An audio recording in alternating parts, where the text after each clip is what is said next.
வணக்கம் நண்பர்களே, இது வீடியல் விளாக்ஸ். கதை கேட்கலாம் வாங்க. இன்னையிலிருந்து நம்ம சேனல்ல வேல்பாரி நாவலை நான் படிச்சதுல இருந்து என்னோட நடையில ஒரு ஸ்டோரி டெல்லரா உங்களுக்கு கதை சொல்ல போறேன். இதுவரை நம்ம சேனலுக்கு சப்போர்ட் பண்ற அனைத்து நல்ல உள்ளங்களுக்கும் நன்றி. தொடர்ந்து சப்போர்ட் பண்ணுங்க. வாங்க கதை கேட்கலாம். வீரயுக நாயகன் வேல்பாரி முதல் எபிசோட் அருகநாட்டுல இருந்து ஆரம்பிக்குது. அருகநாடு பச்சைமலை அடிவாரத்துல இருக்கிற ஒரு குறுநிலம். இந்த குறுநில மன்னன் பேரு செம்பன். தேர்ல தேரோட்டி உட்கார்ற இடத்துல உட்கார்ந்து யாருக்காகவோ காத்துட்டு இருக்காரு. ஒரு மன்னர் அவரோட இடத்துல உட்காராம தேரோட்டியா உட்கார்றது நமக்கு வியப்பா இருக்கும். அந்த நேரத்துல பெரும் புலவர் கபிலர் வந்து மன்னர் உட்கார்ற இடத்துல உட்கார்றார். அவருக்காகத்தான் செம்பன் காத்துட்டு இருந்தாரு. ஒரு விஷயம் கவனிக்கணும், அந்த காலத்திலேயே படிச்சவங்க படிப்பு சொல்லி கொடுக்கறவங்களுக்கு எவ்வளவு மரியாதைன்னு பாருங்க. மன்னரோட இடத்தை கபிலருக்கு விட்டு கொடுத்து மன்னர் தேரோட்டியா உட்கார்றார். மன்னர் வெளியே கிளம்புறத பார்த்த உடனே ஒரு படையே பாதுகாப்புக்கு கிளம்புது. அதை பார்த்த கபிலர், யாரும் வேணாம், நீயும் நானும் மட்டும் போலாம், தேரை ஓட்டு அப்படின்னு சொல்றாரு. அதை கேட்ட செம்பன் தேரை ஓட்ட ஆரம்பிக்கிறாரு. சமவெளி அப்படின்றதால தேர் அமைதியா போயிட்டு இருக்கு. அருக நாட்டு எல்லையை தாண்டுற நேரத்துல பச்சைமலை அடிவாரத்துல அடர்ந்த காட்டு பகுதி வருது. இப்போ செம்பன் சொல்றாரு, நம்ம பயணத்தை இங்கேயே முடிச்சுட்டு நாளை காலையில இன்னொரு தேரோட்டி வருவான். அவன் காட்டு பகுதியில தேரோட்டத்துல திறமசாலி. இன்னைக்கு ஓய்வு எடுத்துட்டு நாளை காலையில கிளம்புவீங்க அப்படின்னு செம்பன் வந்து கபிலர்கிட்ட சொல்றாரு. அங்கேயே ஓய்வெடுக்க போறாங்க. கபிலர் பரம்பு நாட்டுல பாரிய பார்க்க போறாரு. கபிலர் எதுக்காக பாரிய பார்க்க போறாருன்னு நேத்து இவங்க 2 பேரும் பேசிட்டு இருந்த விஷயம் பார்க்கலாம். கபிலர் நடுநாட்டு அரசர் வேண்மானை பாக்குறதுக்காக போயிட்டு இருக்காரு. இவர் அருக நாட்டை கடந்து போறப்ப ஒரே இருட்டாயிருச்சு. அருக நாட்டுல தங்கி நாளை காலை வேண்மானை பார்க்க போலாம்னு இருந்தாரு. செம்பனோட அரண்மனைக்கு போறாரு. பகல் முழுதும் பாணர்களோட பாட்டும் கூத்துலையும் கலந்துகிட்ட செம்பன் கபிலர் அரண்மனையை நோக்கி வர்றதை பார்த்து ரொம்ப சந்தோஷப்படுறாரு. கபிலரை வரவேற்று கோப்பை நிறைய புளிச்ச கல்ல செம்பன் கபிலருக்கு கொடுக்கறாரு. கபிலர் 2 மடக்கு கல்லை குடிச்சிட்டு, இது என்ன, இந்த கல் வித்தியாசமா இருக்கே அப்படின்னு கேக்குறாரு. இது பனங்கல்லோ தென்னங்கல்லோ கிடையாது, இது தேன்ல இருந்து நாங்க செய்யற கல்லு. மலையில இருந்து தேன் எடுத்துட்டு வந்து மூங்கில் குழல்ல போட்டு நல்லா புளிக்க வச்சு முத்தி போன கல்லுன்னு சொல்றாரு. எங்க ஊர்ல இத தேங்கல்னு சொல்லுவோம். உங்களை போல புலவருங்க தேரல்னு சொல்லுவீங்கன்னு நினைக்கிறேன். அப்படி இவங்க பேசிட்டு இருக்கிறப்ப ஒரு வீரன் ஒரு சட்டி நிறைய சமைச்ச மான் கறியை கொண்டு வந்து வச்சுட்டு போறான். அதுக்கு செம்பன் அந்த பாத்திரத்தை ஒரு கையால கபிலர் பக்கம் தள்ள முயற்சி பண்றாரு. ஏன் ஒரு கையால தள்ளுறாருன்னா, இன்னொரு கையில ஒரு கோப்பை, கல்லு கோப்பை இருக்கு. ஒரு கையால அவரால் தள்ள முடியல. அதனால அந்த கோப்பையை கீழே வச்சுட்டு 2 கையாலையும் அதை தள்ளுறாரு. இப்ப கபிலர் ஆச்சரியப்பட்டு, என்னப்பா பகலெல்லாம் பாணர்களுக்கு அள்ளி அள்ளி கொடுத்து கை சோர்ந்து போச்சா அப்படின்னு கிண்டலா கேக்குறாரு. அதுக்கு செம்பன் சொல்றாரு, அவங்களுக்கு அள்ளி கொடுக்கற வாய்ப்பு எனக்கு கிடைக்கல. இதுக்கு முன்னாடியே அவங்க பரம்பு நாட்டுக்கு போய் பாரிய சந்திச்சுட்டு வந்திருக்காங்க. அதனால அவங்களால எவ்வளவு கொண்டு போக முடியுமோ அவ்வளவு பொருட்களை பாரி கொடுத்துட்டு இருக்காரு. அதனால அவங்களுக்கு சாப்பாடு போடுற பாக்கியம் மட்டும்தான் எனக்கு கிடைச்சதுன்னு செம்பன் சொல்றாரு. கபிலர் மான் கறியை ருசிச்சுக்கிட்டே, பரம்பு மலைக்கு போறதுக்கு இங்க எதுக்கு வந்தாங்க அப்படின்னு கேக்குறாரு. பச்சைமலை வழியாவும் பரம்பு மலைக்கு போகலாம், ஆனா அந்த வழி அவ்வளவு சரியா இருக்காது. இவங்க எப்படி வந்தாங்கன்னு தான் தெரியல அப்படின்னு சொல்லி செம்பன் சொல்றாரு. இதை கேட்ட கபிலர் சொல்றாரு, ஒரு நாட்டோட பாதைய பராமரிக்க தெரியாதது அரச குற்றம் அப்படின்னு பாரிய குற்றம் சாட்டுறாரு. மலைப்பாதையை பாதுகாக்கிறது ரொம்ப கஷ்டம் அப்படின்னு செம்பன் சொல்றாரு. அது சரி, தேருக்கு முக்கியத்துவம் கொடுக்காம முல்லை கொடிக்கு தேரை கொடுத்தவன் தானே பாரி. அவன் எப்படி பாதையை பராமரிப்பான்? பாதை சரியா இருந்தா தானே வணிகம் வியாபாரம்லாம் சரியா இருக்கும். வணிகம் வளரனா அந்த நாட்டுக்கு வளம் இருக்காது, மக்களின் கண்ணீர் தான் அதிகமா இருக்கும்னு சொல்றாரு. உடனே செம்பன், பரம்பு நாடு வளமில்லாத நாடு ஒன்றும் இல்லை, வளமான நாடுதான். அது மட்டும் இல்ல, பாரிய பார்க்க போனவங்க வழி தவறியோ காட்டு மிருகங்க அடிச்சியோ செத்த மாதிரி வரலாறு இல்லை அப்படின்னு சொல்றாரு. அதுக்கு கபிலர், என்னையா பாதையே சரியில்லைன்னு சொல்ற, அந்த வழியா போனவங்க வழி தவறி போனதில்லைன்னு சொல்ற, எனக்கு புரியலையே அப்படின்னு கேக்குறாரு. செம்பன் கிட்ட இதுக்கான பதில் இல்ல. பாரி அவர் தேடி வர்றவங்கள கவனிக்கிறதுல கை தேர்ந்தவர் தான். ஆனா வள்ளல் தன்மை ஒரு அரசரோட நிர்வாகத்தன்மை கிடையாது. அது எப்படின்னா, ஒரு குழந்தை அழும்போது அந்த குழந்தையோட தாயோட மார்புல பால் சுரக்கிற மாதிரி இது ஒரு மன்னனோட கடமை. இது ஒன்றும் பெருமை இல்லைன்னு சொல்றாரு. உடனே செம்பன், அப்ப பாரி வள்ளல் இல்லைன்றீங்களா அப்படின்னு கேக்குறாரு. பாரிய வள்ளல்னோ சிறந்த அரசர்னோ நான் சொல்ல முடியாது. ஏன்னா நான் அவரை பார்த்ததில்ல. இத சொல்லி முடிக்கும் போதே கபிலர் ஒரு முடிவுக்கு வந்துட்டாரு. நாளை காலையில நான் வேட்டுவான் பாறை வழியா பரம்பு நாட்டுக்கு போக போறேன். அதற்கான ஏற்பாடை செய் அப்படின்னு சொல்றாரு. உடனே செம்பன், என்ன புலவரே, நேத்து நடுநாடு போறேன்னு சொன்னீங்க, இப்ப திடீர்னு பரம்பு மலை போறேன்னு சொல்றீங்களே அப்படின்னு கேக்குறாரு. அதுக்கு கபிலர், நாம நினைச்ச மாதிரியா எல்லாம் நடக்குது, காலம் எப்படி தீர்மானிக்குதோ அப்படி நாம போக வேண்டியதுதான் அப்படின்னு சொல்றாரு. நாளை பரம்பு நாட்டுக்கு போய் பாரிய சந்திக்க போறேன்னு சொல்றாரு. இதுக்கப்புறம் நடந்துதான் நமக்கு தெரியுமே. அடுத்த நாள் காலையில தேர் எடுத்துட்டு வந்து பச்சைமலை அடிவாரத்துல காட்டு பகுதியில தங்கி இருக்காங்க. விடிஞ்சதும் ஆதன் வந்து தேர் ஓட்ட வரான். கபிலர் தேர்ல ஏறி உட்கார்றாரு. ஆதன் காட்டு வழியில தேர் ஓட்டுறதுல திறமசாலின்றதால கபிலரை பத்திரமா வச்சு தேர் ஓட்டிட்டு வரான்.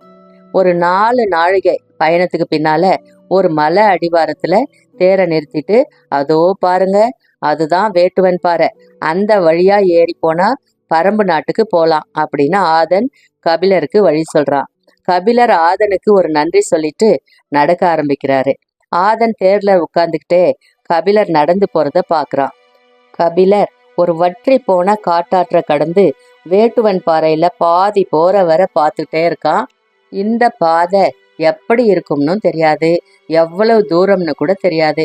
எப்படி இவரு பரம்பு மலைக்கு போறேன்னு கிளம்பி போறாருன்னு மனசுல நினைச்சிட்டு, பாரியும் பரம்பை ஆளும் கடவுள்களும் கபிலருக்கு துணையா இருக்கட்டும் அப்படின்னு வேண்டிக்கிட்டு தேரை திருப்பிட்டு போயிட்டாரு.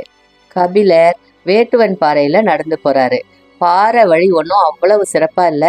பாறையில மேல முளைச்சிருந்த மரங்களோட வேறு தொங்கிக்கிட்டு இருக்கு. அதை கைப்பிடியா பிடிச்சு பிடிச்சு ஏறிட்டு இருக்காரு. கொஞ்ச நேரம்தான் நடந்திருப்பாரு.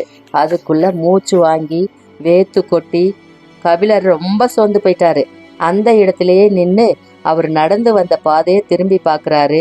அங்க ஒரு செடி அசைற மாதிரி தெரியுது. ஐயையோ, ஏதோ மிருகம் தான் வந்துருச்சு போலன்னு பாக்குறாரு. ஆனா அது மிருகம் இல்ல. அந்த செடிக்குள்ள இருந்து ஒரு மனுஷன் நடந்து வரான். அவன் மூஞ்சிய கபிலர் பாக்குறதுக்கு முன்னாடியே அவன் வேகமா போயிட்டான். வேகமா மலையேறி போறான். அவன் மூஞ்சிய கபிலர் தான் பார்க்கலையே தவிர அவன் நல்லா பார்த்துட்டு நடந்துக்கிட்டே, நீங்க யாருன்னு தெரிஞ்சுக்கலாமா அப்படின்னு கேக்குறான். நான் கபிலர். கபிலர் பதில் சொல்றாரு. நான் உங்க பேரை கேட்கலையே, நீங்க யாருன்னு தானே கேட்டேன். அந்த ஆள் கேக்குறான். அதுக்கு கபிலர், நான் ஒரு புலவர். ஓ, அப்ப நீங்க பாணர் குலத்தை சேர்ந்தவங்களா? நல்லா பாட்டு பாடுவீங்களா அப்படின்னு கேக்குறான். கபிலர் இப்படி அவமானப்படுத்துறானே அப்படின்னு யோசிச்சுட்டு, இல்லப்பா, நான் பாட்டு பாடுறவன் இல்ல, எழுத்து சொல்லி கொடுக்குறவன் அப்படின்றாரு. உடனே அந்த பையன், எழுத்துன்னா என்ன அப்படின்னு கேக்குறாரு. ஏன்னா இவங்க காட்டுக்குள்ளேயே வாழ்றதுனால இவங்களுக்கு எழுத்துன்னா என்னன்னு தெரியாது. அதை கேட்ட கபிலர் சொல்றாரு, நீ மரத்தை நேர்ல பாத்திருப்ப, படம் வரைஞ்சி பாத்திருக்கியா அப்படின்னு கேக்குறாரு. அதுக்கு அந்த பையன், பாத்திருக்கேன், எங்க முன்னோர்கள்லாம் குகையில ஓவியமா வரைஞ்சி வச்சிருக்காங்க, அங்க மரங்களை பார்த்திருக்கேன். அதுக்கு கபிலர், அதே மாதிரி நீ பேசுற வார்த்தைகள், அந்த வார்த்தைகளுக்கு வடிவம் கொடுக்கறவன் நானு அப்படின்னு சொல்றாரு. அந்த பையன் திரும்ப வந்து, அப்படியா அப்படின்னு புரியாமையே கேக்குறான். அதுக்கு கபிலர் கேக்குறாரு, உன் பேர் என்ன, அத சொல்லு, நான் எழுதி காட்டுறேன் அப்படின்னு சொல்றாரு. அதுக்கு அவன், என்னோட பேர் நீலன் அப்படின்னு சொல்றான். கபிலர் உடனே அங்க ஒரு குச்சி எடுத்து நீலன்னு தரையில எழுதி காட்டுறாரு. அதை பார்த்த உடனே அவன், என்னையா, என் பேரு யானையோட சாணத்துல சிரிக்காம இருக்கிற ஈக்கு குச்சி மாதிரியா இருக்கு அப்படின்னு சொல்லிட்டு சிரிக்கிறான். சிரிச்சுக்கிட்டே அவன் நடக்க ஆரம்பிச்சிட்டான். அவனோட வேகம் கபிலருக்கு பிடிச்சி போச்சு. இறுகி திரண்ட உடல், வீரனுக்கே உரிய மிடுக்கு, சின்ன கண்கள், அவனுக்குள் உருவாகிற கேள்விகள், இதை எல்லாமே கபிலர் இப்ப ரசிக்க ஆரம்பிச்சிட்டாரு. கபிலர் ரொம்ப சோர்ந்து போனதுனால இவனை துணைக்கு வச்சுக்கலாம் அப்படின்னு நினைச்சு பேச்சு கொடுக்கறாரு. இப்ப கேள்வியை நாமளே ஆரம்பிக்கலாம் அப்படின்னு நினைச்ச கபிலர், தம்பி, உனக்கு கல்யாணம் ஆயிடுச்சா அப்படின்னு கேக்குறாரு. இல்ல, ஆனா சீக்கிரம் ஆயிடும். இப்ப கூட என் அவளை பார்த்துட்டு தான் வரேன்னு நீலன் சொல்றான். உன்னவளா? எங்க இருக்கா அப்படின்னு கேக்குறாரு. அதோ அங்க தெரியுதே, அந்த மலைக்கு பின்னாலதான் அவளோட குடிசை இருக்கு அப்படின்னு சொல்றான். ஓ, அங்க தெரியுற அந்த மலைக்கு பின்னாலயா அப்படின்னு கபிலர் கேக்குற ஓசையிலேயே அது எவ்வளவு தூரம்னு புரியுது. தினமும் இவ்வளவு தூரம் போயிட்டு வருவியா? ஒரு நாளைக்கு 2 முறை போயிட்டு வரேன் அப்படின்னு நீலன் சொல்றான். கபிலருக்கு என்னடா இது, கொஞ்ச நேரம் கூட நம்மளால நடக்க முடியல, 2 குன்றுகளுக்கும் நடுவுல ஊஞ்சல் மாதிரி ஆடிக்கிட்டு இருக்கானே இவன் அப்படின்னு வியப்போட பாக்குறாரு. இப்ப நீலன் திரும்பி பார்க்காமயே ஒரு கேள்வி கேட்கிறான். பெண்ணின் இதழ்கள் இவ்வளவு சுவையேறி இருக்கிறதே, எப்படி அப்படின்னு கேக்குறான். இப்ப கபிலருக்கும் இளஞ்சிரிப்பு வருது. அந்த ஊஞ்சல்ல என்னையும் ஏத்த நினைக்கிறானா இவன்? எப்படியோ அவன் கூட பேச்சு கொடுத்துட்டே அவனோட வேகத்தை குறைச்சி அவன் கூடவே போயிடலாம் அப்படின்னு நினைச்சு அவனுக்கு பதில் சொல்றதுக்கு முன்னாலேயே, ஐயா உங்களுக்கு கல்யாணம் ஆயிடுச்சா அப்படின்னு கேக்குறான். இல்லப்பா, எனக்கு ஆகல அப்படின்னு கபிலர் சொல்றார். அப்படியா? அப்படின்னா நான் உங்ககிட்ட இந்த கேள்வியை கேட்டிருக்கவே கூடாது, மன்னிச்சுக்கோங்க ஐயா அப்படின்னு சொல்றான். ஏதாவது ஒரு இடத்துல நின்னாதானே இவன், எப்படி இவனை நிறுத்துறது அப்படின்னு நினைச்ச கபிலர், உனக்கும் தான் கல்யாணம் ஆகல அப்படின்றாரு. அதுக்கு அவன், நான் வீரன் அப்படின்னு நெஞ்ச நிமித்தி சொல்றான். அதுக்கு கபிலர், என்ன, நான் கேட்ட கேள்விக்கு இது பதில் இல்லையே, இவன் என்ன சொல்ல வரான்னு யோசிக்கிறார். நீலன் பேச ஆரம்பிக்கிறான். நான் ஒரு வீரன், எப்ப போர் வரும்னு தெரியாது, பரம்பு நாட்டுக்கு எதிரிகள் அதிகம், போர்க்களத்துல நான் சாயும் போது என் ஈட்டியை இறுக பிடிச்சிக்கிட்டு முன்னேற என் மகன் வந்து நிக்கணும். வீரர்களோட வாழ்வு ரொம்ப சின்னது, நிதானமா வாழ்ந்து எழுத்துக்கெல்லாம் கத்துக்கிட்டு நாடு நாடா போய் ஒரு காத தூரத்தை 3 நாளிகை நடந்து கடக்கிறதுக்கு எங்களுக்கு அவகாசம் இல்லை புலவரே அப்படின்னு சொல்லி கபிலரையே மடக்கிட்டான். ஊஞ்சல் அருந்து தான் மட்டும் விழற மாதிரி உணர்ந்தார் கபிலர். கபிலர் எதுவும் பேசல. அவனை பத்தி புரிஞ்சுக்கவே கபிலரால முடியல. அவனோட வேல் முனையை விட கூர்மையா இருக்கு அவனோட பதில்கள்லாம். ஆனா ஒண்ணு மட்டும் புரியுது, அவன் நடை வேகத்துக்கு இந்நேரம் அவன் எங்கேயோ போயிருக்கணும். அப்படி போகாததுல இருந்து அவன் தன்னையும் அழைச்சிட்டு தான் போறான்னு உணர்ந்தார். கொஞ்ச நேரத்துக்கு பின்னால கபிலர் பேச தொடங்குறார். பாரியின் பரம்பு மலை இன்னும் எவ்வளவு தூரம்ப்பா, எவ்வளவு தூரம் நடக்கணும் அப்படின்னு கேக்குறாரு. நீலன் சிரிச்சுக்கிட்டே, இதுதான் பரம்பு நாடு. பாரி இருக்கிற மலை பேர் ஆதிமலை. அந்த மலையில தான் வேளிர் குலத்தை தோற்றுவித்த எவ்வி தலைநகரை உருவாக்கினான் அப்படின்னு சொல்றாரு. ஓ, அங்க இருந்துதான் பாரியோட ஆட்சி நடக்குதா அப்படின்னு கபிலர் கேட்கிறாரு. நீலன் சிரிச்சுக்கிட்டே, பாரி அரசன்லாம் இல்ல, வேளிர் குல தலைவன். நாட்டை ஆள்ற மாதிரி காட்டை யாருமே ஆள முடியாது. சின்ன மனுஷனால என்ன செய்ய முடியும்? பகை, துரோகம், வீரம், சாவு, அவ்வளவுதான். ஆனா காட்டை பாருங்க, எண்ணிலடங்கா உயிர்கள், ஒவ்வொன்னும் அளவில்லாத ஆற்றல் கொண்டது. ஒரு பச்சிலைய வாயில வச்சா அந்த நிமிஷமே நீங்க செத்து போயிருவீங்க. இப்ப சொல்லுங்க, காடு இலைகளால் ஆனதா, மரங்களால் ஆனதா, மிருகங்களால் ஆனதா, பாறைகளால் ஆனதா, கொம்புகளால் ஆனதா அப்படின்னு கேக்குறான். அவனுக்கு பதில் சொல்ல முடியாம கபிலர் மூச்சு விட நேரம் எடுத்துக்கிறாரு. அவர் அங்கேயே நின்னுட்டாரு. அதை பார்த்த நீலன் சொல்றான், எங்களோட பாதங்கள் மண்ணை பிடித்து நடந்து பழகியவை, ஆனா சமவெளியில வாழற உங்க பாதங்கள் மண்ணை தேய்த்து நடந்து பழகியிருக்கு. பாதங்கள்ல இருக்கிற பாதடியை கழிச்சிட்டு நடங்க, பற்கள் போல உங்கள் விரல்களும் கவ்வி பிடிக்க தெரியும். இத்தனை வயசுக்கு பின்னால தனக்கு ஒருத்தன் நடக்க சொல்லி கொடுக்குறானே அப்படின்னு கபிலர் நினைச்சாரு. கபிலர் செருப்பை கழட்டி போட்டுட்டு நடந்து போறார். நீலன் ஒரு குன்று உச்சில கபிலருக்காக காத்துக்கிட்டு இருக்கான். நீலன் சொல்றான், இங்கிருந்து பாருங்க, இதுல முதல் அடுக்கு காரமலை, அது மேல நின்னு பார்த்தாதான் 3ஆம் அடுக்கு பார்க்க முடியும், அதுதான் ஆதிமலை, அங்கதான் பாரி இருக்கிறாருன்னு சொல்றான். கபிலருக்கு மூச்சு வாங்குது. உச்சிக்கு வந்தாச்சு, இன்னும் இறங்கணும். நீலன் கடகட கடன் இறங்குறான். சீக்கிரம் வாங்க, இருட்ட ஆரம்பிச்சுட்டா போறது கஷ்டம் அப்படின்னு வேற சொல்றான். எப்படியாவது அவன் வேகத்தை கட்டுப்படுத்தணும். அவன் முன்னால சொன்னதை நினைச்சு பாக்குறாரு. பேச்சு கொடுத்தா மட்டும்தான் அவன் கூட போக முடியும் அப்படின்னு கபிலர் நடந்துகிட்டே கேக்குறாரு. ஏப்பா நீலா, என்ன சொன்ன? காடுகள் கொம்புகளால் ஆனதா அப்படின்னு எப்படி கேட்ட அப்படின்றாரு. ஐயா, நான் கொம்புன்னு சொன்னது மிருகங்களின் கொம்போ மரத்தோட கொப்போ இல்லை, மரத்தோட வேர்களை தான் கொம்புன்னு சொல்லுவோம். மரம் மேல் நோக்கி வளர்றது மட்டுமல்ல, மரம் கீழ் நோக்கியும் வளரும். அப்படின்னு சொல்றான். இறுகிய மண்ணையும் கரும் பாறையும் தன்னோட கொம்புகளால பிளந்துக்கிட்டு அது கீழ் நோக்கி வளரும். மரத்தோட முழு சக்தியும் அதோட கொம்புகளில் தான் இருக்குன்னு சொல்றான். கபிலருக்கு ஒன்றும் புரியல. என்னடா, நான் தான் பெரிய புலவர் நினைச்சிட்டு இருந்தேன். எத்தனையோ மன்னர்கள்லாம் எனக்கு எவ்வளவோ மரியாதை கொடுத்துக்கிட்டு இருந்தாங்க. இவன் என்னை தலை கீழா புரட்டி போட்டுட்டானே அப்படின்னு நினைக்கிறார். இவனுக்கு தெரிஞ்சதுல பாதி கூட எனக்கு தெரியல அப்படின்னு குறுகி போறாரு. அவரோட வலது கால் இடறி சதை பிடிப்பு ஏற்படுது. நீலன் சொல்றான், வேகமா வாங்க, சமதளம் வந்துருச்சுன்னா அங்க போய் ஓய்வு எடுத்துக்கலாம், இங்க நிக்க முடியாது அப்படின்னு கபிலரை கூப்பிடுறான். கபிலரால முடியல.